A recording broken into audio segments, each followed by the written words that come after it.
Hello મિત્રો, આજે આપણે બુક રિવ્યુમાં ગુજરાતી આવૃત્તિ આવેલી છે. આર.એસ. અગ્રવાલ નામના વ્યક્તિ જે ઇંગ્લિશ મીડિયમમાં બહાર પાડે છે બુક મેથ અને રીઝનિંગ માટેની સારી એવી બુક આવે છે. ઘણા વિદ્યાર્થી મિત્રોએ રીડ પણ કરીએ છીએ. તો એની આ ગુજરાતી આવૃત્તિ બહાર પાડવામાં આવેલી છે. અહીંયા તમે જોઈ શકો છો કે એટલી બધી પરીક્ષાઓને અહીંયા જે છે આ બુક લાગુ પડી શકે છે, જેમાં મેથ અને રીઝનિંગ આવતું હોય છે. હવે મારા મત મુજબ હું તમને જણાવું કે આમાં કઈ કઈ માહિતી સારી છે અને કઈ માહિતી નથી સારી, એ પણ હું તમને આગળ વિડીયોમાં જણાવી. મેં આખી આ બુક જોઈ છે, અમુક ચેપ્ટરો જોયા છે, અમુક એક્ઝામ્પલ પણ જોયા. એમાં મને ખબર પડી કે આ બુકમાં આ માહિતી સારી છે અને આ માહિતી આમાં આટલી બધી સારી નથી. હવે આગળ હું તમને ઇન્ડેક્સ બતાવું અને અમુક ચેપ્ટર પણ આપણે જે રીતના બધી બુકમાં બતાવી છે એ રીતના તમને અમુક ચેપ્ટરો પણ બતાવીશ, એટલે તમને ખ્યાલ આવે કે આમાં કઈ કઈ ચેપ્ટર કઈ રીતના દર્શાવવામાં આવેલા છે. પહેલાં તો અહીંયા જે છે સ્ટાર્ટિંગમાં ઇન્ડેક્સ આપેલી છે અંકગણિત ક્ષમતા કરીને. બધા ચેપ્ટર વાઇઝ અલગ અલગ નામ આપેલા છે, 1 થી લઈને 19 સુધીના અહીંયા આપેલા છે અને ટોટલ 35 છે. અને પહેલા વિભાગમાં અને બીજા વિભાગમાં છે માહિતીનું અર્થઘટન કરીને, એમાં 4 ચેપ્ટર આપેલા. ટોટલ 39 જેટલા ચેપ્ટરો અહીંયા આપેલ છે અને અંદાજિત 600 જેટલી પેજની આ બુક છે. અહીંયા આપણે અમુક તમને ચેપ્ટર બતાવું એટલે તમને વધારે ખ્યાલ આવશે કે કઈ રીતના અહીંયા બેઝિક માહિતી દર્શાવવામાં આવેલી છે, અથવા ગણિત અને રીઝનિંગમાં જે ચેપ્ટરો છે એમાં કઈ રીતના ઉદાહરણો સમજાવેલા છે, અથવા કઈ રીતના માહિતી દર્શાવવામાં આવેલી છે, શોર્ટકટ રીત આપેલી છે કે નહીં, અથવા જલ્દી તમારે જવાબ આવતો હોય તેવી કઈ શોર્ટકટ માહિતી આમાં આપેલી છે કે નહીં, એ પણ તમને ખ્યાલ આવી જશે. તમારી પાસે બીજી કોઈ પણ બુક હોય તેની જોડે પણ તમે સરખાવી શકો છો.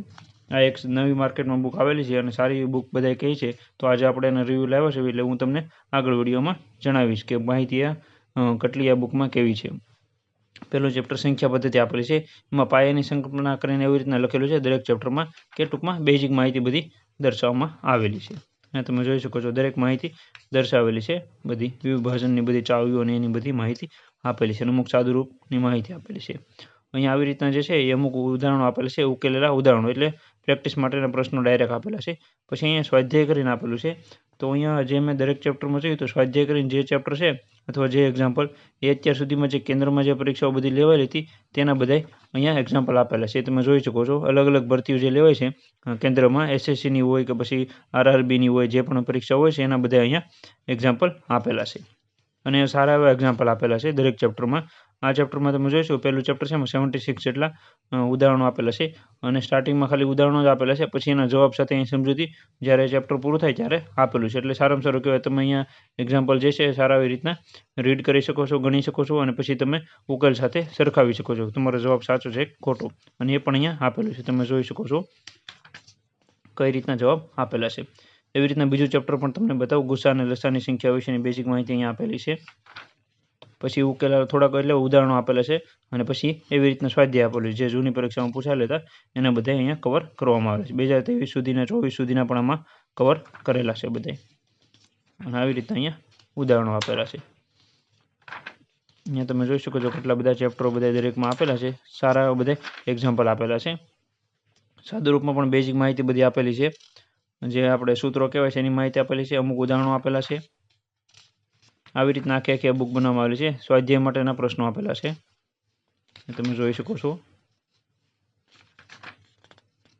અને આમાં ઘણા બધા એક્ઝામ્પલ આપેલા છે. તમે જોઈ શકો છો એક ચેપ્ટર છે સાદું રૂપનું, એમાં કેટલા બધા ઉદાહરણો આપેલા છે. ટોટલ 192 જેટલા આપેલા છે અને એવી રીતના એના ઉકેલો પણ આપેલા છે. વર્ગ અને ઘનમૂળ એની એટલી માહિતી આપેલી છે, સૂત્રો આપેલા છે, પછી થોડાક ઉદાહરણો અને એવી રીતના સ્વાધ્યાયના પ્રશ્નો અત્યાર સુધીમાં પરીક્ષામાં જેટલા પૂછાયેલા છે એ બધા અહીંયા આપેલા છે. હવે ઘણા વિદ્યાર્થી મિત્રોને થતું હોય છે કે આ બુક લેવી કે ન લેવી, અથવા આ જે બુક છે એની માહિતી બહુ સારી છે. ઘણા વિદ્યાર્થી મિત્રો કહે છે ઇંગ્લિશ મીડિયમમાં બુક સારી આવે છે, તો ગુજરાતીમાં કેવી બુક છે. તો અહીંયા મારા મત મુજબ મેં જોયા આખી બુક, તો અહીંયા હું તમને એક ચેપ્ટર દ્વારા તમને સમજાવવા માગું છું કે આ બુકમાં જે છે એ કઈ રીતના ખામી છે અને કઈ બાબતોમાં સારી છે. અને આ બધા વિદ્યાર્થી મિત્રોને અલગ અલગ મંતવ્ય હોય છે, એટલે તમને જો આ બુક સારી લાગે તમે લઈ શકો છો. હું અહીંયા મારો મંતવ્ય જણાવું છું એટલે તમને ખ્યાલ આવે. આપણે બુક રિવ્યુ માટે લાવતા હોય છે જેથી વિદ્યાર્થી મિત્રોને પૈસા ન બગડે અને બુકની પણ માહિતી ખ્યાલ આવી જાય. ઘણા વિદ્યાર્થી મિત્રો બુક ખરીદી નથી શકતા અથવા દૂર રહેતા હોય તો એને ખ્યાલ નથી આવતો કે આ બુક જે છે એ નવી માર્કેટમાં આવી છે. તો અહીં એક ચેપ્ટર તમને સમજાવું, જેમ કે નફો અને ખોટનો એક ચેપ્ટર છે. અહીંયા શરૂઆતમાં એક્ઝામ્પલ નથી આપેલા, પણ શરૂઆતમાં જે છે આ બેઝિક માહિતી આપેલી છે. હવે એમાં એવી રીતના કીધેલું છે કે નફો કોને કહેવાય, ખોટ કોને કહેવાય, એના અમુક સૂત્રો આપેલા છે. પછી અલગ અલગ બીજા સૂત્રો જે છે નફો ખોટના હોય છે, ખોટ કઈ રીતના સાબિત થતી હોય છે, નફો કઈ રીતના મળતો હોય છે, એના બધા સૂત્રો આપેલા છે. હવે અહીંયા તમે જોઈ શકો આ જે બધા સૂત્રો આપેલા ને એ બેઝિક સૂત્ર છે. તમે ધોરણ 9-10ની ટેક્સ્ટ બુકમાંથી જોશો મેથની જે આવે છે આપણે તો ગણિતની ટેક્સ્ટ બુક, તો એમાં પણ આ બધા સૂત્રો આપેલા જ છે. એટલે આમાં એવું કંઈ નવું અપડેટ નથી કરેલું કે શોર્ટકટ રીત નથી આપેલી નફો ખોટની, અથવા એવા કંઈ સૂત્રો નથી આપેલા જેનાથી તમે ડાયરેક્ટ જવાબ લાવી શકો કાંઈ પણ આ બેઝિક સૂત્રો મૂક્યા સિવાયના. એટલે એવી કાંઈ અહીંયા માહિતી નથી આપેલી. ખાસ કરીને હું કહેવા માગું છું. અને થોડાક ઉદાહરણો આપેલા છે. જે રીતના સૂત્રો આગળ આપેલા હતા એના અમુક 10 થી 15 જેટલા દરેક ચેપ્ટરમાં ઉદાહરણો આપેલા છે. પછી અહીંયા સ્વાધ્યાયના પ્રશ્નો આપેલા છે. એ જે સ્વાધ્યાયના પ્રશ્નો છે ને, અત્યાર સુધીમાં જે કાંઈ કેન્દ્ર લેવલની પરીક્ષા લેવાય છે, આરઆરબીની હોય, એસએસસીની હોય, બધી પરીક્ષાઓ જે છે, બેંકની પરીક્ષાઓ હોય છે, તો એ બધી પરીક્ષાઓના અહીંયા એક્ઝામ્પલ આપેલા છે. હવે આ બુકમાં આ એક સારામાં સારી માહિતી છે, કારણ કે ઓથેન્ટિક તમને પ્રશ્નો મળી રહે છે કેન્દ્ર લેવલના. એટલે તમને એ પણ ખ્યાલ આવશે કેવા કેવા એક્ઝામ્પલો પૂછાય છે. અને એ પણ સારા એવા આપેલા છે. એવું નથી થોડા ઘણા 5-10 આપેલા. બધા ચેપ્ટરમાં બહુ સારા અમુક ચેપ્ટરમાં તો 200, 300 આપેલા છે. તમે જોઈ શકો આ નફો ખોટમાં તે કેટલા એક્ઝામ્પલ આપેલા છે. અને આ બધા જે છે પૂછાયેલા છે. એ તમને ખાસ જણાવી દઉં. તમે જોઈ શકો છો 148 જેટલા નફો ખોટના પ્રશ્નો આપેલા છે. હવે તમે કોઈ પણ પરીક્ષામાં તૈયારી કરતા હોય તો નફો ખોટનું તમે ચેપ્ટર વાંચી લીધું, સૂત્ર વાંચી લીધું, યાદ રાખી લીધા કઈ રીતના હોય છે. પછી આ 148 જેટલા પ્રશ્નો સોલ્વ કરશો તમારી રીતના તો પણ ઇનફ છે. આ ચેપ્ટર તમારું આખું કમ્પ્લીટ થઈ જશે. પછી જે કાંઈ સવાલના જવાબ તમને ન આવડે અથવા ન ખ્યાલ આવે તો એને અહીંયા બેઝિક માહિતી દ્વારા આપવામાં આવેલું છે. ડાયરેક્ટ સૂત્ર અથવા એવું કંઈ નથી, શોર્ટકટ નથી આપેલી. બેઝિક જે માહિતી છે એના દ્વારા જ બધા જવાબ આપવામાં આવેલા છે. એટલે આ એક બુકમાં એક સારો બેનિફિટ છે કે આમાં પૂછાયેલા પ્રશ્નો આપેલા છે.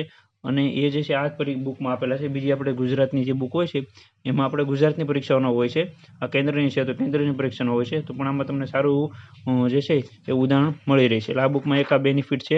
બીજું અહીંયા સૂત્રમાં કાંઈ એટલો બધો બેનિફિટ છે નહીં, કારણ કે ગુણોત્તર અને પ્રમાણમાં જે છે બેઝિક સૂત્રો છે એ જ રીતના અહીંયા આપેલા. દરેક ચેપ્ટરમાં આવું આપેલું છે. બેઝિક સૂત્રો જ બધા આપેલા છે. થોડાક ઉદાહરણો આપેલા છે અને પ્રેક્ટિસ માટેના પ્રશ્નો આપેલા. આવી રીતના આખી બુક બનાવવામાં આવી છે. જેટલા પણ ચેપ્ટર છે ટોટલ જેટલા 34 થી 39 જેટલા ચેપ્ટરો છે બધામાં એવી રીતના જ બનાવવામાં આવેલી છે આખી બુક. તમે જોઈ શકો છો. અમુક ચેપ્ટર નવા છે તો એ તમારે ખાસ કરીને આમાં ખ્યાલ આવશે તમને. જેમ કે અહીંયા કોષ્ટકનું જે છે એની માહિતી આપવામાં આવેલી છે. ડાયરેક્ટ કોષ્ટક આપેલા છે અને બેઝિક ડાયરેક્ટ માહિતી દર્શાવવામાં આવેલી છે. જવાબ કઈ રીતના આવતા હોય છે. આવી રીતના અમુક ચેપ્ટરો જે છે એ નવા એડ થયેલા છે. અને બાકી જે છે એ બધા ચેપ્ટરો આપણી બીજી કોઈ પણ પ્રકાશની બુકમાં તમને મળી રહેશે. અને આ બુકમાં ખાલી એ જ છે કહેવા જેવું કે પ્રેક્ટિસ માટે તમારે જો બુક લેવી હોય તો મારા મત મુજબ આ બેસ્ટ બુક છે. ગણિત અને તમારે જો પ્રેક્ટિસ માટે બુક લેવી હોય તો આમાં સારી એવી માહિતી આપેલી છે. કારણ કે કેન્દ્રની જે આરઆરબીની જે છે, ગ્રુપ ડીની એક્ઝામ છે, આઈબીપીએસની એક્ઝામ છે, એસએસસીની એક્ઝામ છે, એ બધાના અહીંયા એક્ઝામ્પલો આપેલા છે. એટલે તમે સારી એવી તૈયારી કરી શકો છો. અને બાકી આમાં જો તમે વિચારતો કે આમાં જે છે એ બુકમાં સારું એવું શોર્ટકટ આપેલું હોય છે, સૂત્રનું આપેલું એવું કંઈ નથી. ખાલી બેઝિક માહિતી આપેલી છે. ધોરણ 9-10ની ગણિતની આપણે ટેક્સ્ટ બુક લઈશું એમાં પણ બધા આ સૂત્રો કવર થયેલા છે. એટલે એવું કંઈ નવું નથી આપેલું. ખાલી એક્ઝામ્પલો સારા એવા નવા આપેલા છે. જો તમે પ્રેક્ટિસ માટે કોઈ પણ બુક લેવા માગતા હો તો મારા મત મુજબ આ બેસ્ટ બુક છે ગણિતની. પણ બાકી જો સમજવા માટે ને એવું કંઈ તમે શોર્ટકટ માટે વિચારતો હો તો એના માટે આ બુક નથી. ખાલી પ્રેક્ટિસ માટે સારામાં સારી બુક છે આ. અને આ બુકની પ્રાઇસ તમને જણાવી દઉં એટલે તમને ખ્યાલ આવે. જે વિદ્યાર્થી મિત્રોને લેવી હોય 599 રૂપિયા પ્રાઇસ છે. આમાં તમને ડિસ્કાઉન્ટ મળી જશે. આપણી લિંક ફ્લિપકાર્ટની મૂકેલી છે, એમાં તમે જશો તો પણ તમને કેટલું ડિસ્કાઉન્ટ છે પણ મળી જશે. નીચે કોન્ટેક્ટ નંબર આપેલો છે, ત્યાં તમે ફોન કરશો તો પણ સંપૂર્ણ તમને માહિતી જણાવી દેશે. ઘરે બેઠા ફ્રી કોરિયરમાં તમને આ બુક કેટલામાં પડશે, કેટલા ડિસ્કાઉન્ટ સાથે. આવી રીતની એક આ બુક હતી ગણિતની. હમણાં બહુ ઓછી બુકો નવી માર્કેટમાં આવે છે. તો જે બુક નવી આવતી હશે એનું આપણે ચેનલમાં રિવ્યૂ આવતા રહેશે. હમણાં તાજેતરમાં ગુજરાતી આવૃત્તિ આવી હતી આરએસ અગ્રવાલની. ઇંગ્લિશ મીડિયમની બુક બહુ સારી છે, પણ આ ગુજરાતીની જે છે એમાં મેં આવી રીતના મારા મેં તમને કીધું અહીંયા આપણે કોઈ પણ પ્રકાશનનો અથવા એવું કંઈ વાંક નથી કાઢતા. બધી બુકો સારી હોય છે પણ એમાં અલગ અલગ બધા લેવલનું હોય છે. તો આ બુકમાં જે છે એ મેં હતી માહિતી એ તમને અહીંયા મેં દર્શાવી અને કીધું. હવે જો તમને બીજું કાંઈ પણ માહિતી જોતી હોય તો નીચે કોમેન્ટમાં જણાવજો. આ બુક કેવી લાગી એ પણ તમને જણાવજો. અને જો તમારે લેવી હોય તમે આ બે રીત છે એમાંથી કોઈ પણ એક રીતમાંથી તમે ઘરે બેઠા ફ્રી કુરિયરમાં મંગાવી શકો છો. વિડીયો ગમે તો ખાસ કરીને લાઇક કરી આપજો. ચેનલમાં ન હોય તો સબસ્ક્રાઈબ કરી આપજો, જેથી કરીને તમને નવી અપડેટ મળતી રહી. Thank you.